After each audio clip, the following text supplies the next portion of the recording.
Hello students, आज हम focus academy online classes की वापस शुरुआत करने जा रहे हैं यूट्यूब पर। और आज 11th क्लास की ये मेरी पहली वीडियो है।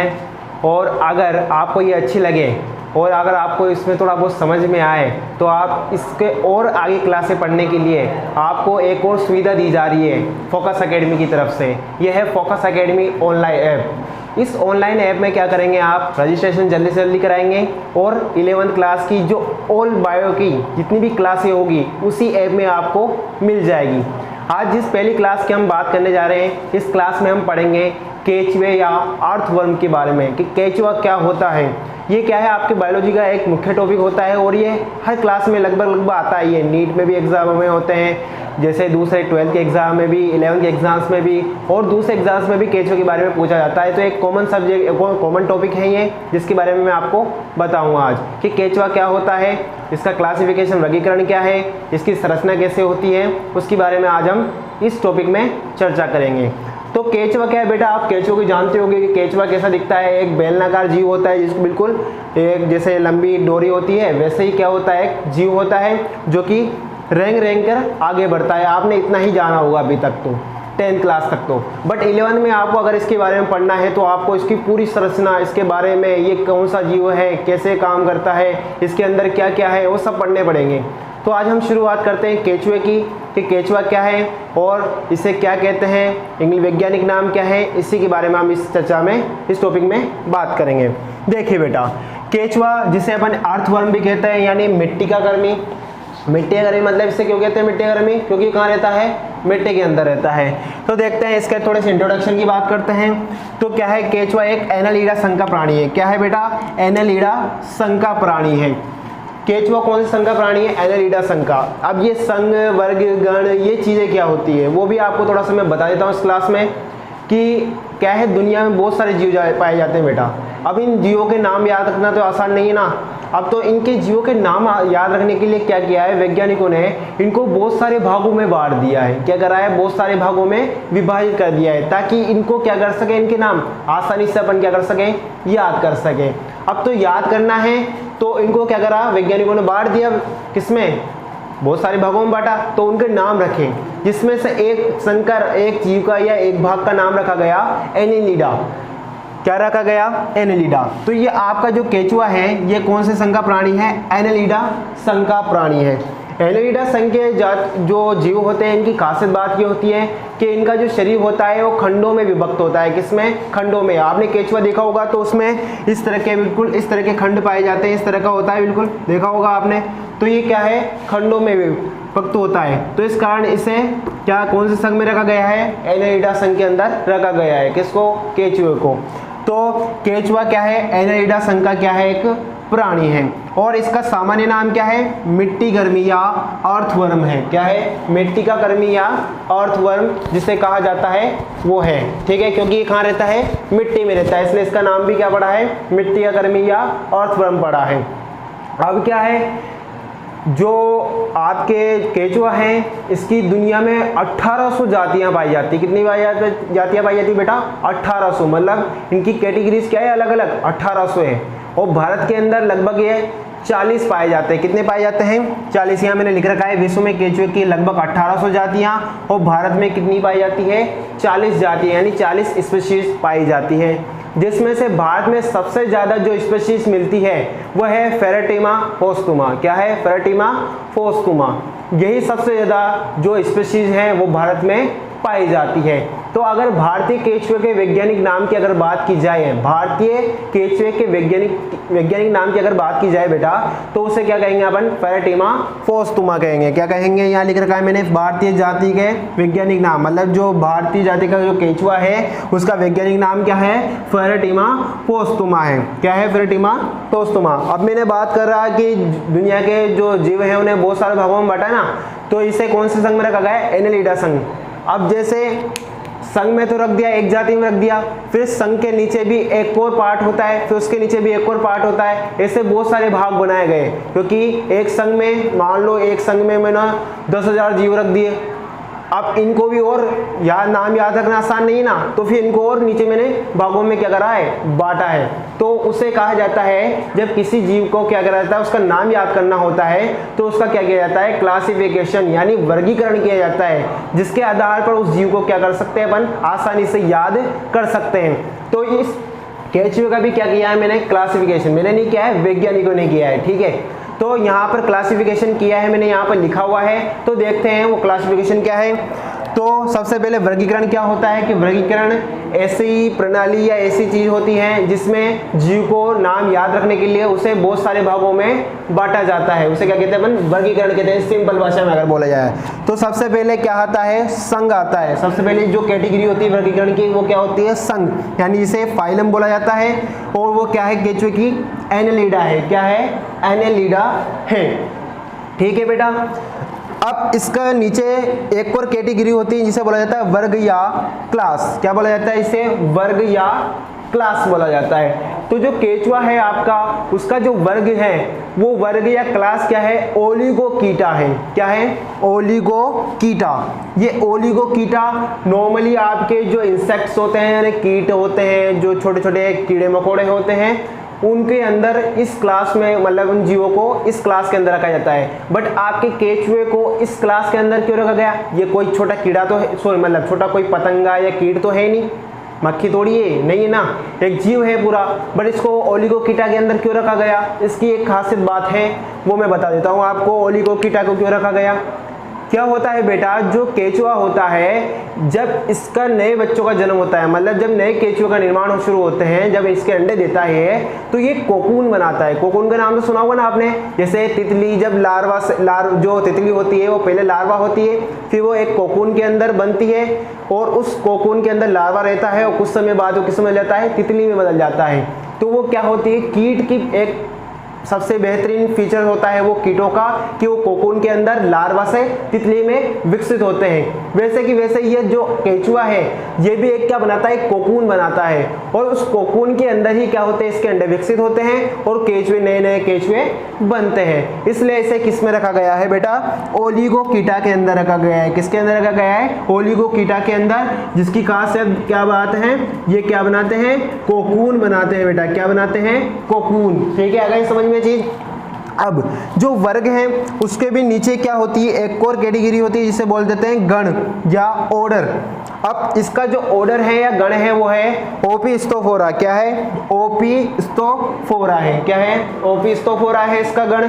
और फिर गण के नीचे भी एक और चीज होती है, उसे बोला जाता है वंश या जीनस। क्या होता है, वंश या जीनस। तो इसका जीनस या वंश कौन सा है, ये कौन से वंश का जीव है, यह है फेरेटिमा वंश का जीव है। कौन से जीवा है, फेरेटिमा वंश का ये क्या है, जीव है आपका केचुआ।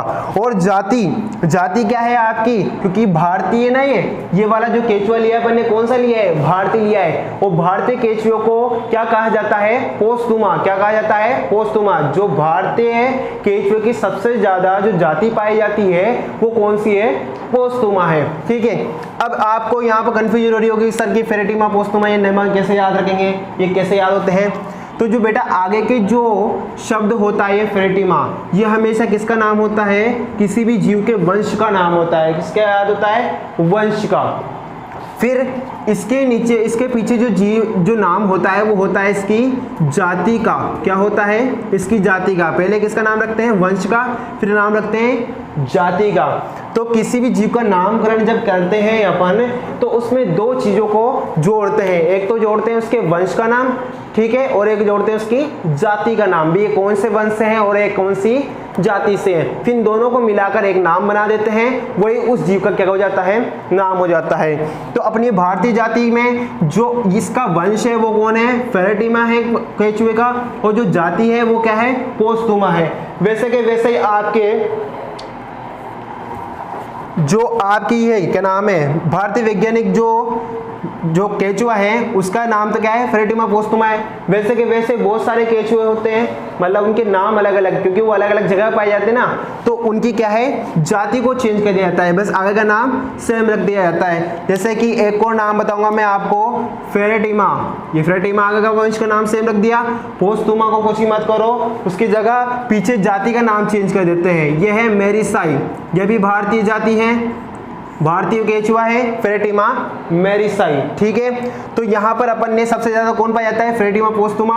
और मैंने एक और जाति लिखी है आपकी केचुए की जिसे बोलते हैं फेरेटिमा मेरिसाई। बस मैंने क्या चेंज किया है, जाति का नाम चेंज कर दिया है बेटा।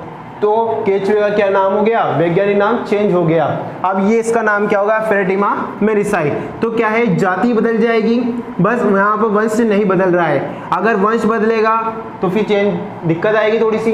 बट आपको क्या होता है, मैंने बताया कि विश्व में केचुए की कितनी ये जातियां पाई जाती है बेटा, 1800। भारत में कितनी पाई जाती है, 40। तो याद रखना यहाँ पर जब आप केचुए का नामकरण करोगे ना, तो फेरेटिमा को नहीं बदलना है आपको, फेरेटिमा नाम चेंज नहीं करना है। सारे केचुए के वंश का जो नाम रहेगा वो फेरेटिमा ही रहेगा, बस चेंज क्या होगी, पीछे की जाति का चेंज होगा। जैसे कि मैंने एक जाति बताई फेरेटिमा पोस्टुमा, बस अब फिर मैं अगर दूसरी जाति का केचुआ का नाम लिखूंगा तो उसका नाम कर दूंगा फेरेटिमा, तो वही रहेगा, बस पीछे का नाम क्या हो जाएगा, चेंज क्या कर दूंगा, मेरिसाई कर दूंगा। ठीक है, ये तो ये दूसरी जाति का केचुआ हो गया।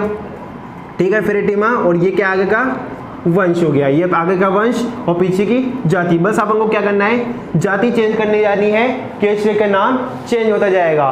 तो आपको समझ में आ गया होगा थोड़ा सा वर्गीकरण के बारे में मैंने कैसे समझाया। ठीक है, बट इसका एक चैप्टर है वर्गीकरण के नाम से, क्लासिफिकेशन आपके 11th में ही, तो वहां पर इन चीजों को ज्यादा बेहतर तरीके से समझा जा सकता है। इसमें तो अपन सिर्फ टॉपिक के बारे में ही बात कर रहे हैं, इसलिए थोड़ा सा मैं ऊपर का आपको समझा रहा था। ठीक है, अब बात करते हैं अपन केचुए के आवास या स्वभाव की, कि ये कहाँ रहता है।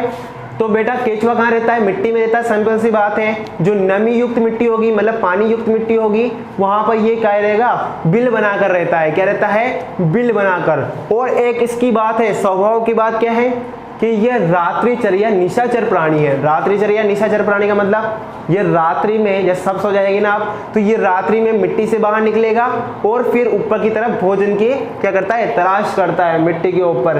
तो ये क्या है, एक तरह का रात्रिचर या निशाचर प्राणी है, जो कि रात्रि या रात होने पर या निशा होने पर क्या निकलता है, मिट्टी से बाहर निकलता है। और इसका आवास क्या है, मिट्टी का अंदर है, मतलब मिट्टी के अंदर बिल बनाकर रहता है। तो इसका आवास वो हो गया, और स्वभाव क्या है गया, इसका निशाचर या रात्रिचर प्राणी हो गया, इसका स्वभाव ये हो गया। तो अब बात करते हैं अपन इसके बाह्य संरचना की, यानी एक्सटर्नल फीचर, ये बाहर से कैसा दिखता है उसकी बात करते हैं अपन। ठीक है, देखते हैं बेटा। चलो बच्चों, अपन ने क्या करा, इसका क्लासिफिकेशन के बारे में, इसके आवास और स्वभाव के बारे में अपन ने बात कर ली। अब बात करते हैं इसके बाह्य संरचना की, ये मतलब बाहर से कैसा दिखता है, तभी अपन इसके बारे में कुछ थोड़ी बहुत जानकारी हासिल कर पाएंगे। तो देखते हैं अब इसके बाहर किस तरह से दिखता है। सबसे पहले बात करते हैं अपन इसकी आकृति की, मतलब इसका जो स्ट्रक्चर है, इसकी आकृति है वो कैसी होती है। तो दिख रहा होगा बेटा आपको आकृति कैसी होती है, इसकी बेलनाकार होती है। कैसी होती है इसकी आकृति, बेलनाकार होती है। अगर मैं आकृति की अगर बात करूँ तो आकृति कैसी होगी इसकी, बेलनाकार होगी। ठीक है बेटा, दिख रहा है आपको बेलनाकार संरचना बिल्कुल। तो केचुआ का जो शरीर होता है वो कैसा होता है, बेलनाकार होता है। अब इसके अगर मैं परिमाप की बात करूं, मतलब इसके साइज वाइज की बात करूं, तो इसके परिमाप की बात भी कर लेते हैं। तो अगर इसके परिमाप की बात करूं तो जो आपका केचुआ होता है वो लगभग 15 से 20 सेंटीमीटर लंबा होता है। कितना से लंबा होता है ये, लगभग 15 से 20 सेंटीमीटर क्या होता है, ये लंबा होता है। आपकी जो ये केचुए की लंबाई जो होगी वो कितनी होगी, 15 से 20 सेंटीमीटर होगी। अब इसकी जो चौड़ाई होगी वो लगभग 3 से 3.5 से 5 सेंटीमीटर होती है। कितनी होती है, 3 से 0.3 से 0.5 सेंटीमीटर होती है। कितनी होती है, 0.3 से 0.5 सेंटीमीटर होती है। अगर परिमाप के अंदर ये तो क्या हो गई, आपकी लंबाई हो गई। अब मैं इसकी क्या बात करूं, चौड़ाई की। अगर इसकी चौड़ाई की बात की जाए तो इसकी चौड़ाई होगी 0.3 से 0.5 सेंटीमीटर। कितनी होगी, 0.5 सेंटीमीटर इसकी क्या होती है, चौड़ाई होती है। मतलब इसकी पूरी लंबाई, अगर मैं लंबाई की पूरी बात करूं तो क्या होगी आपकी 15 से 20 सेंटीमीटर होगी। और इसकी आप बात करें चौड़ाई की, तो चौड़ाई कितनी होगी, 0.3 से 0.5 सेंटीमीटर होगी। आगे समझ में, आकृति परिमाप में आकृति कैसी, बेलनाकार। लंबाई कितनी, 15 से 20 सेंटीमीटर। चौड़ाई कितनी, 0.3 से 0.5 सेंटीमीटर। ठीक है, अब इसके बात करते हैं अपन कलर की, रंग की। सेकंड बात किस पे करते हैं अपन, रंग की। इसका रंग कैसा होता है बेटा, चमकदार होता है। कैसा होता है, चमकदार या भूरा होता है। सेकंड पॉइंट की अगर बात करी जाए तो सेकंड पॉइंट आपका क्या है, रंग यानी कलर। तो कलर कैसा होगा इसका, चमकदार या चमकदार भूरा बोल सकते हो आप, चमकदार भूरा होता है। अब इसका जो चमकदार भूरा रंग होता है वो किसके कारण होता है, तो बेटा जो इसकी त्वचा होती है उसमें एक विशेष प्रकार का वर्णक पाया जाता है। वर्णक मतलब ऐसी चीज़ें होती है वर्णक जो हमारे त्वचा को या किसी भी जीव की त्वचा को क्या करते हैं, रंग प्रदान करते हैं, उसे क्या कहते हैं अपन, वर्णक या पिगमेंट्स कहते हैं। तो जो आपके ये जो क्या है केचुआ है, इसमें भी एक वर्णक या पिगमेंट पाया जाता है। ये क्या काम करता है, इस जो केचुआ है इसकी सतह को भूरा व चमकदार बनाता है। कैसा बनाता है, भूरा व चमकदार बनाता है। कहाँ पाया जाता है ये, केचुए की सतह पर, ठीक है। और इस वर्णक का नाम है पोरफायरिन। क्या है बेटा, पोरफायरिन वर्णक। इस पोरफायरिन वर्णक के कारण क्या होता है, केचुए का रंग भूरा व चमकदार होता है। अब ये जो चमकदार भूरा रंग है ये क्या काम करता है, जब क्या होता है सूरज से अल्ट्रावायलेट किरणें आती है, ठीक है, पराबैंगनी किरणें आती है, तो उनसे ये क्या करता है, इसका बचाव करने का कार्य करता है, ठीक है। आगे समझ में, तो सबसे पहले अपन ने बात करी आकृति और परिमाप की। तो आकृति कैसी है, बेलनाकार। लंबाई यानी आपके इसके परिमाप की बात करें तो कितना लंबा है, 15 से 20 सेंटीमीटर। चौड़ाई कितनी है, 0.3 से 0.5 सेंटीमीटर। और मैं अगर इसके रंग की बात करूं तो चमकदार, और कैसा है इसका रंग, चमकदार भूरा। और वर्णक कौन सा पाया जाता है बेटा इसके अंदर, पोरफायरिन वर्णक पाया जाता है, जो कि क्या काम करता है, इसको भूरा रंग या चमकदार रंग प्रदान करता है, ठीक है। तो इसकी तो बात हो गई। अब बात करते हैं अपन इसके विखंडन की यानी पिगमेंट्स की। अब ये आपका जो केचुआ है ये क्या होता है, इसका शरीर 100 से 120 खंडों में विभक्त होता है बेटा। कैसे होता है, 100 से 120 खंडों में इसका शरीर क्या होता है, विभक्त होता है। ये आप अगर जो केचुआ है अगर इसको शुरू से एंड तक गिनोगे ना तो इसे कितने शरीर, इसका जो शरीर है वो कितने खंडों में विभक्त आएगा, आपको 100 से 120 खंडों में विभक्त मिलेगा। आपने देखा होगा जो केचुआ होता है वो आपको बेलनाकार तो दिखता है, बट आपको ऐसा लगता है वो खंडों में विभक्त हुआ होता है, बट वो पूरी तरह से खंडों में विभक्त नहीं होता है। वो ऊपर से उसकी संरचना क्या होती है, बस खंडों में विभक्त भी दिखाई देती है। तो अपन वहां पर यूं बोल देते हैं कि इसका शरीर क्या है, 100 से 120 खंडों में विभक्त है, ठीक है बेटा। अब बात करते हैं अपन कुछ इसकी संरचना में अन्य पॉइंटों की। अन्य पॉइंट क्या है कि जो आपका ये जो क्या है, जो केचुआ है इसका जो प्रथम खंड है, मतलब इसका आखिरी खंड है, और जब आप इसके आखिरी लास्ट वाले खंड की अगर बात करोगे, जैसे मैं लास्ट वाला खंड यहाँ बना देता हूँ यूँ करके, तो लास्ट वाले खंड को तो बोलते हैं अपन यहाँ पर एनस यानी गुदा, जहाँ से ये मल त्यागता है। और इसका जो फर्स्ट पार्ट है, मतलब फर्स्ट खंड है, उसे बोला जाता है मुख। क्या बोला जाता है, मुख यानी माउथ। अब जो केचुए का मुख है या माउथ है वो सामान्य जीवों की तरह नहीं होता है बेटा। इसका मुख क्या होता है, दो अलग अलग संरचनाओं से घिरा हो रहता है। जैसा कि मैंने यहाँ पर ये जो खंड है इसकी संरचना ऊपर थोड़ी सी बनाई है यहाँ पर, तो देखते हैं इसका शरीर कैसे होता है। तो आपको यहाँ पर एक छेद दिख रहा होगा, ये तो इसका क्या है, माउथ। ये माउथ एक सपाट या फिर एक उभरी हुई संरचना से घिरा रहता है, जिसे कहते हैं आप यहाँ पर पुरोमुख या प्रोस्टोमियम। क्या कहते हैं, पुरोमुख या प्रोस्टोमियम कहते हैं, जो कि आपको किसके घिरा रहता है, मुख को, केचुए के मुख को या माउथ को कौन घिरा रहता है, पुरोमुख या प्रोस्टोमियम।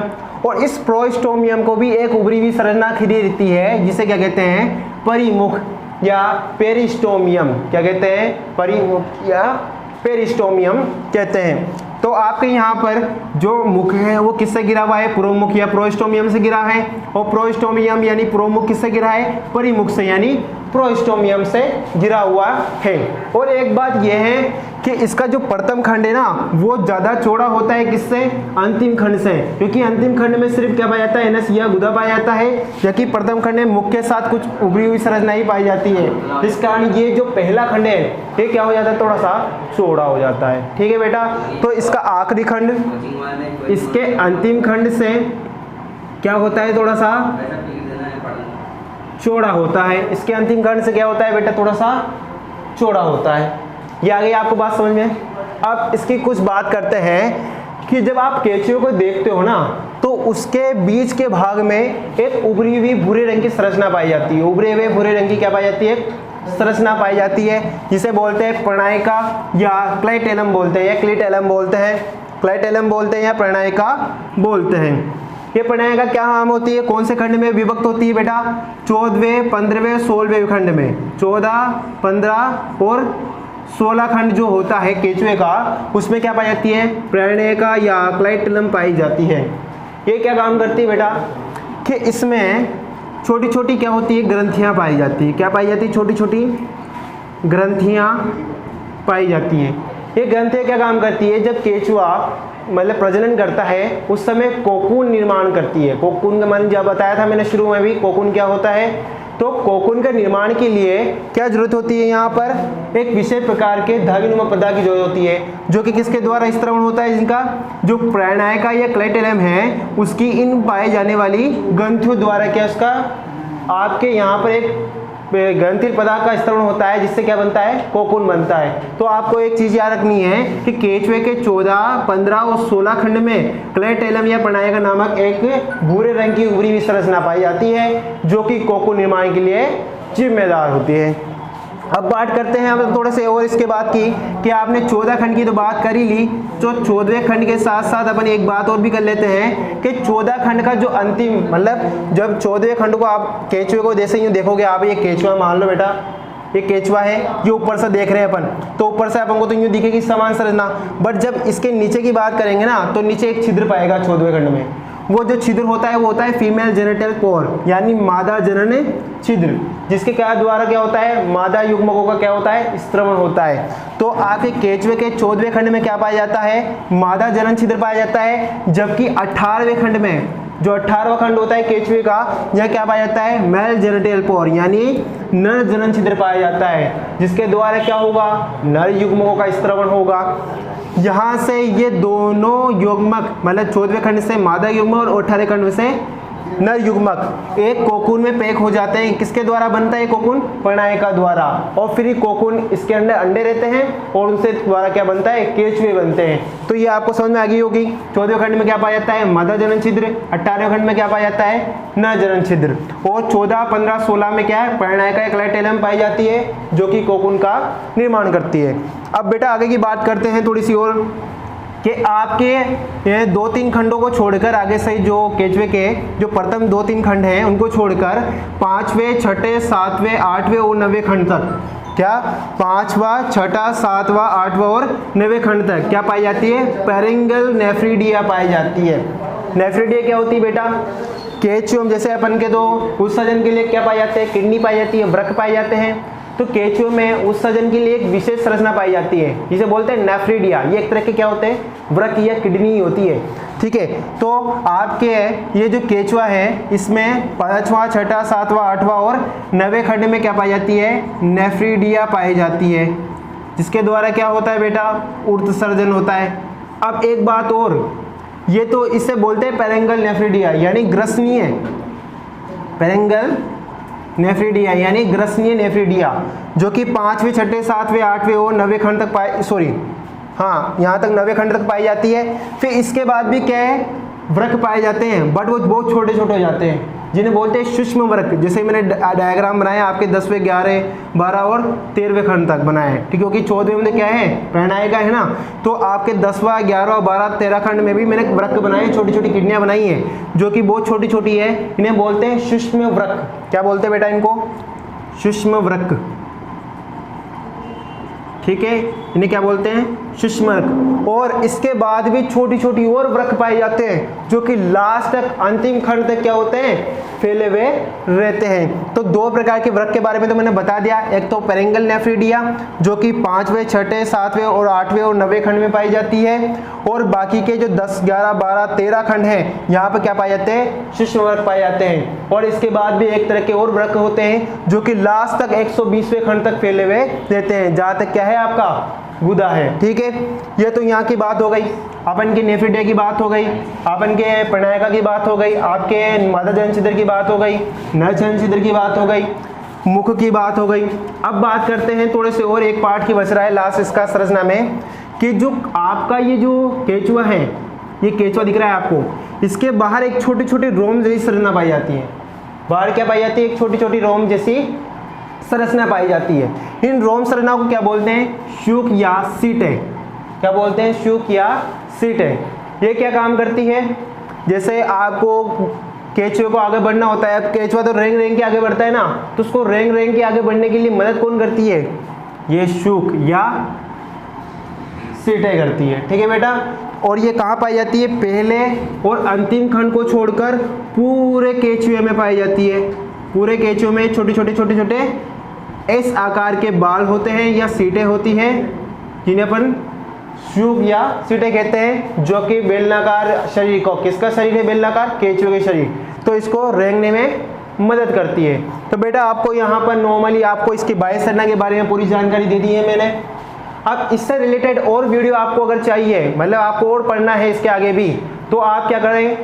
प्ले स्टोर पे जाएं और focus academy online app download करें। वहाँ से आप क्या कर सकेंगे? 11th क्लास के लिए बायो का, फिजिक्स का, केमिस्ट्री का और अन्य सब्जेक्ट का भी क्या कर सकेंगे? कोर्स परचेज कर सकेंगे। और अगर आपको वीडियो पसंद आई हो तो लाइक भी करना, इसको सब्सक्राइब भी करना और वीडियो को आगे से आगे शेयर भी करना बेटा। Thank you.